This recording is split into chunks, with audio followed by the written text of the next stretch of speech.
రాబోయే రాజ్య పరిపాలన చేయను. సైన్యములకు అధిపతి యెహోవా ఆసక్తి కలిగి దీనిని నెరవేర్చను. ఎవరు నెరవేర్చారండి? ఎందుకు చదివించానంటే ఈ వాక్యం మీకు గుర్తుండదని చదివించాను. ఇది మొదలుకొని మితి లేకుండా దానికి వృద్ధియు క్షేమమును కలిగినట్లు సర్వకాలము దావీదు సింహాసనములను రాజ్యమును నియమించను. న్యాయం వలన నీతి వలన రాజ్యము స్థిరపడుటకు అతడు సింహాసనాసీనుడై రాజ్య పరిపాలన చేయను. సైన్యములకు అధిపతి యెహోవా ఆసక్తి కలిగి దీనిని నెరవేర్చను.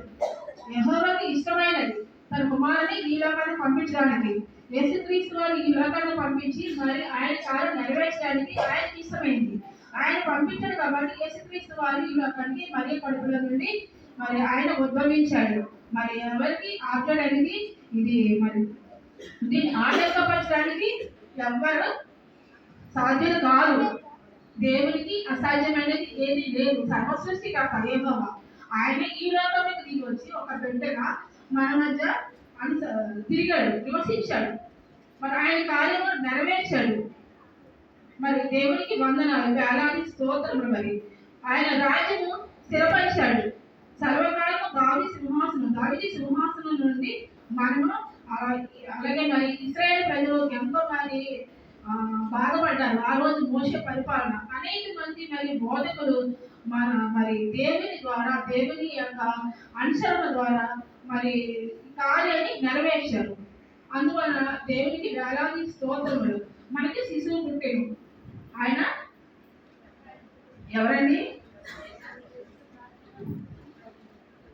ఆయన మెషియా కుమారుడు. మెషియా మొదలు నుండి చిగురు పుట్టెను. ఆ చిగురే యేసుక్రీస్తు వారు. ఆయన మరి ఈ రాజ్యములకు వచ్చి ఈ రాజ్య పరిపాలన కొనసాగించారు.